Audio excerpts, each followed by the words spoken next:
Welcome to another episode of the brand called You, a podcast and podcast show that brings you leadership lessons, knowledge, experience, and wisdom from hundreds of successful individuals from around the world.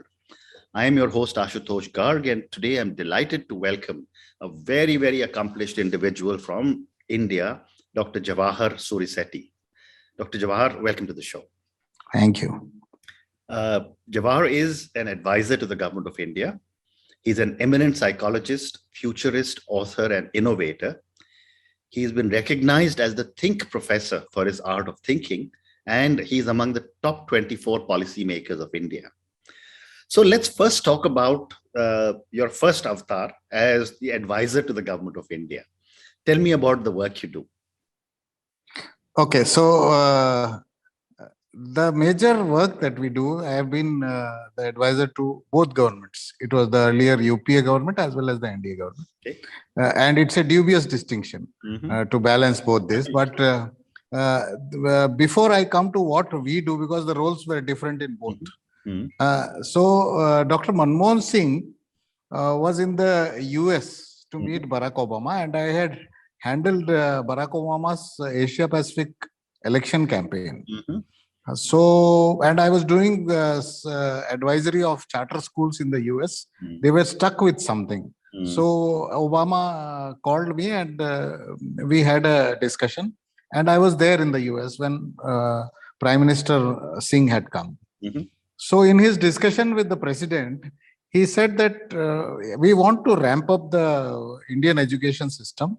So if there is anyone who is innovative and can tell us how you work in the US, please refer him to us. So Obama had a very wry smile on his face, and he said, "We have an Indian who is doing this in the US, and you are coming all the way from India and asking for help from the US." So he said, I'll put you to him. And that is how I met Dr. Singh. And that is how I started my journey as advisor to the government of India in India. Wow. Wow. So I was going to just ask you a follow-up question. That based on the last, 7, 8, 10 years that you've been advisor to two governments, what are some of the education challenges India faces? So first of all, it's not just education that I advise them in the current government, but yes, I was primarily brought in for education. So the challenges that we are facing is one of access, where at least 15 years from now, the access of education was not as good. So access was the major issue. Before we talk about quality, access was a major issue. The second was equity in education. Now, this is something which has always been there. And even during the COVID period, we have seen that there is a huge digital divide, which extends to about 37%. So that which means 1/3 of Indian school children have not had access to education because they were not digitally equipped. So these are some major challenges before we can talk of quality even. So are you saying that digital enablement or empowerment is now become a critical requirement of education? Yes, it has. And going forward, even if there is, assuming that there will be no COVID, digital empowerment is important because we have found out in the last 500 days of Corona that even if there is a lack of teacher due to distance or non-availability or whatever reasons, digital empowerment might to some extent solve the problem, if not replace the teacher, but it will solve it to some extent. So that's the reason why I say that it is required. Very interesting. And what is being done by the government to bridge this gap of 37% which exists? Okay, so this is interesting because there are two ways they do it. Right. One is the bureaucratic way of doing it, and one is the political way of doing it. Politically, what they do is distribute laptops and mobile phones. And that happens just before the elections. Absolutely. And I am being candid about this. Absolutely. It might not be politically right, but that's fine. Absolutely. The second or bureaucratic way of doing it is, and which is the current Prime Minister's way of doing it is, that we are trying to extend digitization of rural areas to the extent of 1 lakh villages in the next 5 years. Okay. So we've done 1 lakh in the last 7-8 years. So we want to speed that up and do it. Okay. And there are many players who are helping us do it, including Jio Airtel. So that is the bureaucratic way of doing it, and I think we'll be able to meet the numbers. Very interesting. And two associated questions from what you have just said. You said 1 lakh villages. This is out of a total of about 650,000 villages. Yes. So what you're saying is that the balance 550 are already empowered. No, there are around 240,000 which still remain unconnected. So we'll reach them in the next few years. Okay, wonderful. And the second question related to this, before I move to the next segment, is you told me about the political way, the bureaucratic way. I'd like to ask you, what is the academician or the teacher's way? See, the teacher's way is, fortunately or unfortunately, until this COVID had come, the teacher was not as digitally empowered as the student, which the student was much ahead. But these 500 days, the teachers have put in a great effort to empower themselves, to skill themselves, and they've done a good job of it. But still, having said that, they are still behind the students or the current generation. So this will remain till the current generation become adults. I see. Okay, well said. So let me move on, Jawahar, to the next part. You have been called or recognized as a Think Professor for your art of thinking. Before I get into any questions, help me understand what was this recognition for and what did it mean? Okay, I'll tell you. So I was in Columbia University of New York, and there were 1,300 vice chancellors of the world whom I was wanting to address. Okay. And I was the keynote speaker. So the president of the university, in his welcome address, was wanting to tell the audience that an Indian person has come in who India's higher education is not something great to crave for. So he was trying to justify why I was called for this. And he said that Dr. Jawahar has done his research in the US. We understand that most of the Indian research is cut, copy, paste. But Dr. Jawahar has done his research in the US. Now, I was feeling very insulted in the sense that I was the only Indian in the audience and I was on stage. I couldn't run away. Right.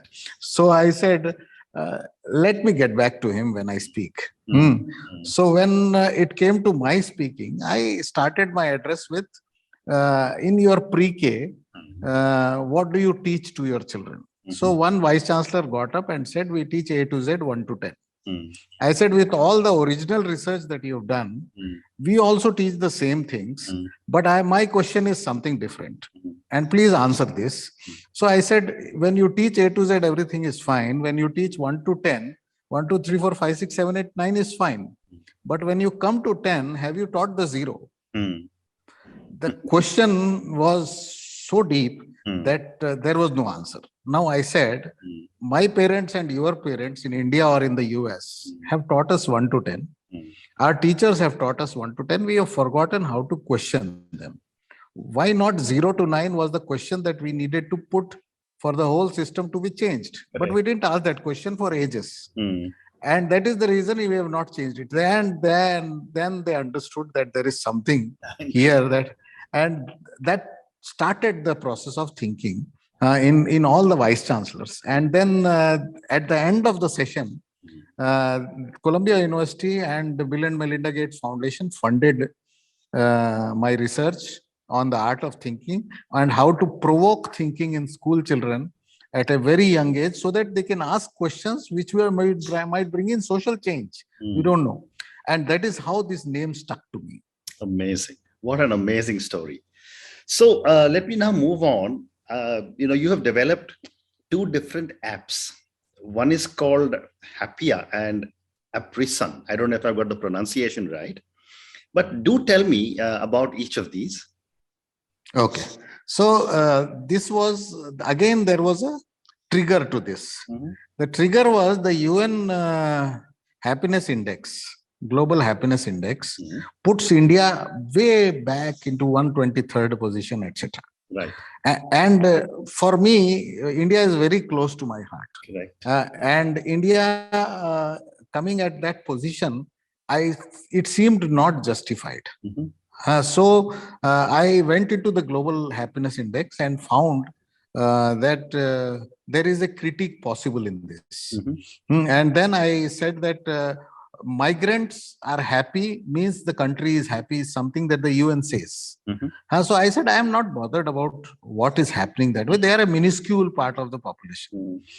Whether the inner happiness of people has been measured or not is something is important and which is being ignored in the Global Health Index.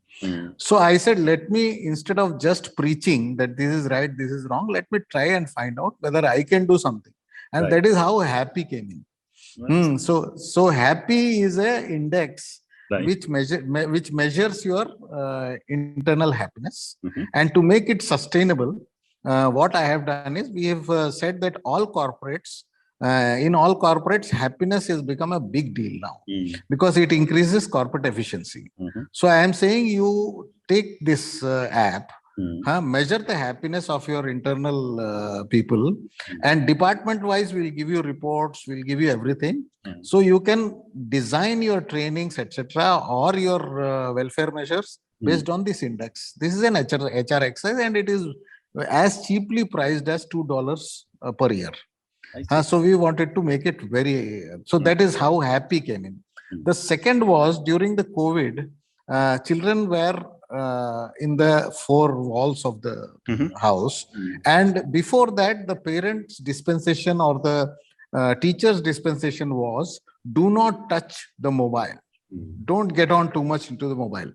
Come COVID, they said get on to the mobile because that is how your education is going to happen. True. Now, even before COVID, the digital addiction had started happening. Teenagers were up late in the night, and that was happening. So we thought of this, that Aprison is actually the prison for apps. Okay. So what we want to do is, we want to get this habit of mobile addiction out of the society, because 37% of US is the time of the offices is wasted on social media or something to do with digital. So corporate efficiency is down 37% because of usage of these. The second is relationships in homes is disturbed because of excessive mobile usage.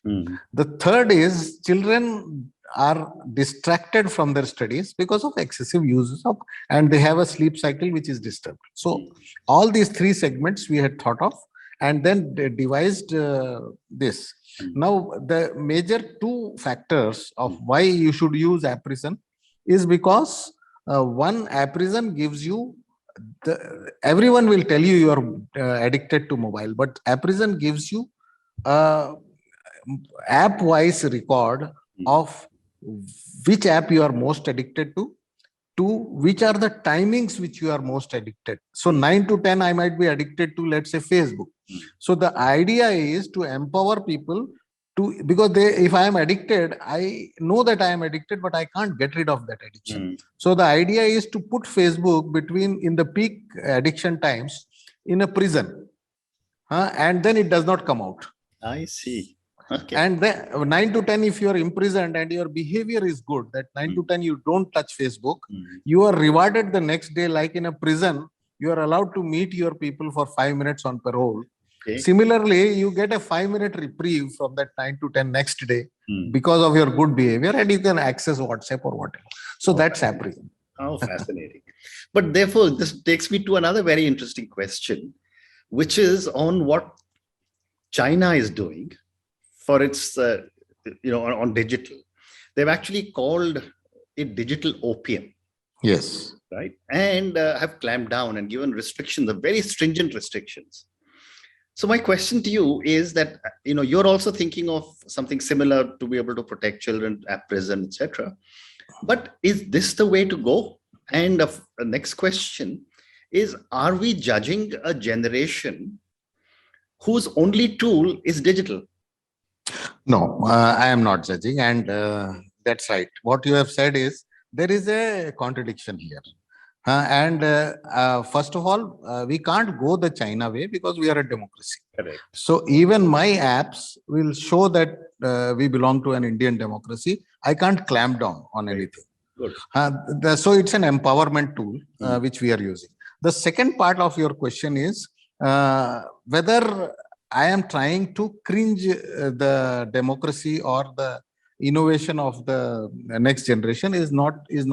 What I am looking at is the mental health and the physical health of children based on the digital addiction is what is the extent to which I want to prevent, create awareness and empower them with tools when they want to use it. That's it. Nothing else. No, I'm in complete agreement with what you said about our prison, because you've got to reduce it. My question to you was not about what you are doing, but I'd love to get your perspective on the very stringent clamping down in China, which has actually developed itself on technology. See, in a communist country, as Karl Marx said, religion is the opiate of masses or opium of masses. It is similar. According to Karl Marx, again, there would have been a revolution, that is, the cycle comes up. But whenever you clamp down to a great extent, the proletariat goes into a revolution and overthrows the. So China goes into that cycles very often. So Tiananmen happened because they clamped down on students. So such clampdowns are not long term. Because the children there are now exposed in China, are exposed to the US culture. Lots of them, because the Chinese government itself sponsored students to go to US. Right. So now, having seen that democratic culture, if you clamp down, there is going to be a revolution, or they will find out ways in which they can bypass this clamp down. And that is very easy for this younger generation. Well said. Well said. So I'm now going to move to the next segment of our conversation, and I think we'll have time only for this part, about your books. And I always have a lot of respect for authors, because I always say authors have the courage to put their thoughts out in the open and be ready to be criticized. What I know is that you have written 2 books, Mama and Me and Go to Hell or Come to Me. Yes. Please tell me about these books and what was your hypothesis to write these? Okay. So as I grew as a family, I started gaining knowledge. And that is how these books came into being. So the first book, which is Mama and Me, has sold, I think, it is now close to around 1.8 million. Wow. Across the world. And that book is for parenting for 0 to 5 years, newborn to 5 years. So the requirements are different, which we have mentioned in the National Education Policy these days. But long ago, what I realized was that the child's growing up years, say 65% of his brain development happens in those 5 years. It happens in 8 years. But I am assuming these 5 years are very important. Right. So if that is the case, then why do we parent them in a way in which I want to see my wishes being fulfilled in that child? So we mirror ourselves in the children and then parent them, which is a wrong way of doing it. So I said, and what I practice is that my children, I was in Z then earlier. So since we were uplinking from Hong Kong, I would come back at home at around 2:30, and I wrote in one of my articles on Times of India that I could see my children growing horizontally and not vertically. So when I was going, they were sleeping. When I came back, they were sleeping.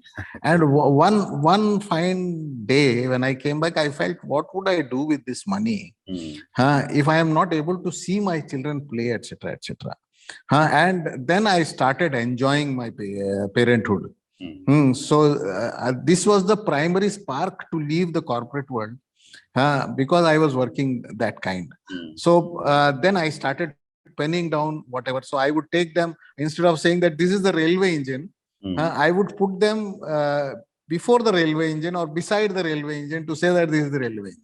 Okay. Similarly, every 3 months, I would take them to one state and I showed them the whole state. So Taj Mahal is this, they would know. By the time they were sensible enough to understand, they had seen the whole of the country. Wow. So my practical parenting guide was Mama and Me. Okay. The second one is Go to Hell or Come to Me. Now this is the teenage years. Okay. So the attitude of a typical teenager, according to me, was if you listen to me, it's fine. Otherwise, you go to hell. And this is the typical attitude of a teenager. So when I faced the same problems with my two boys, we tried some experiments and it worked. So we have two examples I'll give you. One is that we have a ministry in our home. Once the boys became teenagers, so I will be the prime minister, my wife will be the home minister, and the two ministries can be library. Since every 3 months we are traveling for a week, so the tourism minister is supposed to plan which state will travel. This is the budget I am giving you, 1 lakh of rupees for all the 4 of us, stay, everything included. So we started planning. So the children would do some research, get back and then come back. This is the expense. 1,04,000 is coming. I said, cut down 4,000 somewhere. So they would do all those calls. So that is how then the library minister, see, all 4 of us are avid readers, but we have different tastes. Okay. So 200 rupees was the budget given to them a month, newspapers, magazines for all the 4 of us, but see that all the 4 of us get magazines. So how do you balance that is something that they learned. So this is one way that we thought of doing. So these are some experiments that I have mentioned in the book. Fascinating. What a fascinating journey you've had. And on that note, Jawahar, I'm going to say thank you so much. It's been such a privilege speaking to you. Thank you for talking to me about such an amazing journey you've had, about all your contributions to education. And what's most fascinating is the way you have, constructed your books around your own family, and your own experiences. Thank you so much and good luck. Thank you for listening to the Brand Called You videocast and podcast, a platform that brings you knowledge, experience, and wisdom of hundreds of successful individuals from around the world. Do visit our website www.tbcy.in to watch and listen to the stories of many more individuals. You can also follow us on YouTube, Facebook, Instagram, and Twitter. Just search for the Brand Called You.